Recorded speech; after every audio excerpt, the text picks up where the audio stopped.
Welcome to the Creative Playing Podcast Network. Join us as we share our favorite RPGs, one-shot games, tabletop games, reviews of items, and convention panels, and other exciting things that we run into from time to time. Sit back and enjoy the show.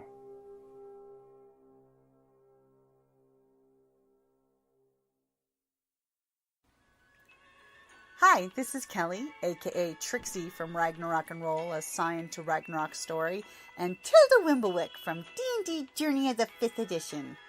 First off, I would just like to say thank you to everyone for listening to our varied adventures, as well as for rating us on iTunes and RPGpodcast.com. If you haven't rated us yet, we would greatly appreciate it if you could.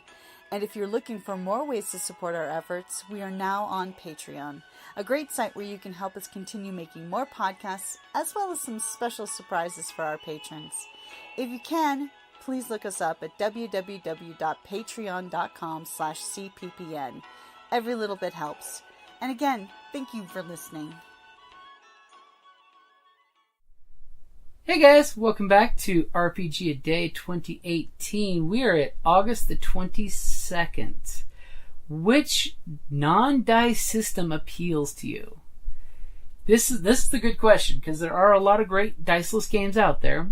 And one of the ones that I definitely want to go for is the Through the Breach. I love the concept of Through the Breach. It's a steampunk-esque game where you're in a Wild West alternate dimension where you're gathering soul stones, and it uses a poker deck for the system. So you basically you'll have some wild cards in your hand as well, and you'll be playing off a shared deck on the table. And you can actually cheat fate with the cards that you hid in your hand. And the thing is, higher is not always better when it comes to the cards. So sometimes you may actually want to have lower cards in your hand, up your sleeve as they refer to it. So that way you can slip out and swap cards. And it really does give a really cool steampunk western poker table feel, where you're sitting there and you're playing with the poker deck. And of course they theme the decks, which is cool. Like if you purchase their decks, they actually have the different factions or different houses in the deck. So I would have to go with Through the Breach, and it's also the same mechanic that's used in Malifaux, their actual tabletop war game, which is also a good game. Awesome miniatures. I mean, if you ever get a chance to look at Malifaux or Through the Breach, check out their website with Weird. They also have great convention support. I'll throw that one out there. So you just go up to their site, you check out the stuff. You can actually have an army of hillbilly goblins, or you can have the guild, or the Unborn, which are basically supernatural weird creatures, and cool miniatures that go with it too. So you get the really cool poker deck, so you can actually play poker with your friends with the deck later if need be. Or one of these days, I think I'll take one of my Malifaux decks and play solitaire on camera or something, just for giggles, just to show off their cool cards, because the artwork is really nice on them. And I am always a fan of cool artwork, because hey, art inspires art. Alrighty guys, Through the Breach is my non-dice system that appeals to me because it's cool, it's themed, and it just makes life interesting. Quick second note is the Fate system has Fate cards. Instead of rolling the Fate dice, you could actually play using a deck of cards for your answers.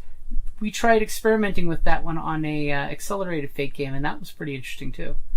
The tactile joy of going and grabbing cards and plopping them down as opposed to rolling dice, because that's something I know in gaming. Dice and cards, it's great to have that tactile play with something at the table.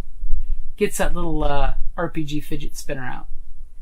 Alrighty guys, I'll talk to you later, and I think you're going to like tomorrow's question. Alright, talk to you later. Bye. Down in the depths of the mountain, we dwarves spend our time forging powerful weapons, mining precious gems and metals, and feasting like kings. But after a day of digging for the next Arkenstone, this dwarf likes to come home to a package full of loot. Dungeon Crate is a monthly subscription box service forged specifically for RPG and tabletop gamers. Miniatures, dice, tokens, coins, maps, modules, terrain pieces, handcrafted items, RPG jewelry, and more are yours for only a few gold per month. You even get a digital crate along with a physical one as an added bonus. So are you brave enough to reward yourself with a dungeon crate? By Morden's beard, I hope so. DungeonCrate.com. Let the adventure begin.